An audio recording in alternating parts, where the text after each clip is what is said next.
Move on to my favorite matchup of the entire card. Tatiana Suarez is back, and she's back in a new weight class, the flyweight division. And they were not nice to her. They did not sit here and say, let's give you the warm-up, ease back in. No, give you Montana De La Rosa, who we've seen can do some pretty despicable things to people depending on, what level of seriousness they take Montana De La Rosa, because I think she's a very overlooked fighter. But let's not forget. Remember one of my other favorite fighters, Carla Esparza, right? Legitimate wrestler, 2-time strawweight champion. You remember what happened when Suarez fought Esparza? Took her down 1 trillion times, bloodied her up, and finished her late in the fight. Easy. That was it. What are you going to do? You do that to a wrestler like that? Montana De La Rosa is by no means a wrestler in her own right. She's more jiu-jitsu than anything else.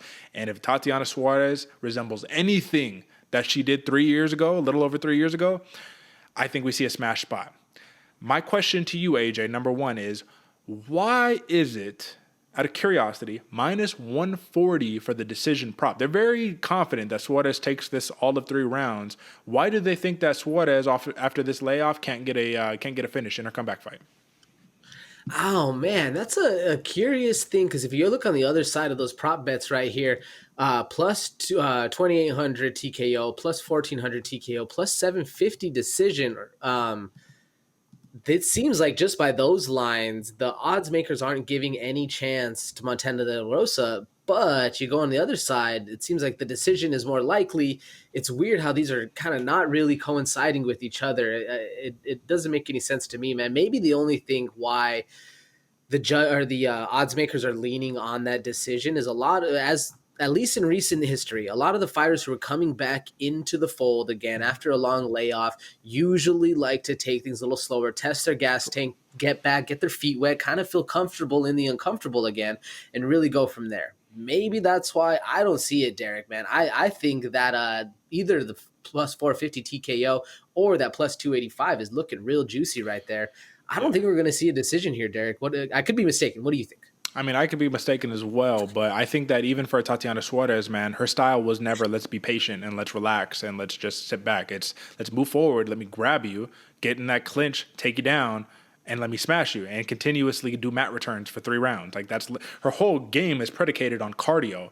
It's predicated on being able to control you and use her strength and use her technique to nullify her opponent. Now, Montana De La Rosa, she just fought Macy Barber and just got dominated by Macy Barber over the course of 3 rounds. It was nothing. I mean, there was some scrambles here and there, but Macy Barber put it on her, right? I think it was a pretty impressive performance, a clear unanimous decision victory. And if we look at Montana De La Rosa's real statement victory that happened recently, it was against who? None other than Ariane Lipski. And I think it's safe to say you got a Muay Thai fighter and you don't got a fucking D1 wrestler, Tatiana Suarez, or whatever her credentials are. But it's like, her record isn't indicative of how good of a fighter Montana De La Rosa is, in my opinion. Lost to Macy Barber, finished Ariane Lipski, majority draw against Mayra Bueno Silva, which is actually like that ages well. But then you got the loss to Viviane Araujo, lost to Andrea Lee. Like, her wins aren't as impressive as some of the names that she's lost against. My question to you, though, given that Montana De La Rosa was slated to fight both Tyler Santos and Marina Moroz, and both of those bouts fell through, you got to admit, like, they're giving her some stout opposition because she can take it. Can she upset Tatiana Suarez here? Oh, yes, Derek, 100%, man, especially if she's able to move in quick off. Once that bell rings, once the cage closes, if Montana De La Rosa is able to be the bully and upset Tatiana Suarez, get her on the back, get her uncomfortable, not let her, like I said, get her feet wet, just literally put it to her from the jump, Montana De La Rosa can be that bully against a very dangerous Suarez, man. It seems like a massive mountain on paper. But Montana De La Rosa has the gears to really turning it up that hill. That's right. So when it comes down to it, man, if you look at the last couple of opponents that Tatiana Suarez has fought, besides Carla Esparza, there hasn't been very many grapplers on that list, right? You got Nina Nunez, Carla Esparza, Alexa Grasso, Viviane Pajeda, and then Amanda Cooper, of course, in that Ultimate Fighter finale. So, the question is, we don't know what Tatiana Suarez is capable of. You could assume she's going to be the same fighter, but it's the same conversation with John Jones returning. We could say, oh, look at all the highlights, but is that who the guy that's stepping in the cage is going to be? I like Tatiana Suarez here. I think the odds are a little bit nuts. She's actually swelled from a minus 800 favorite to currently a minus 900 favorite.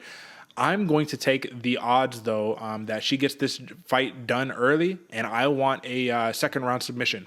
I think it's going to take her a round to kind of warm up, get the takedowns. Don't think she'll be able to finish her. Montana De La Rosa will be tough, but I do expect a rear naked choke or something like that in the second round. How are you seeing it?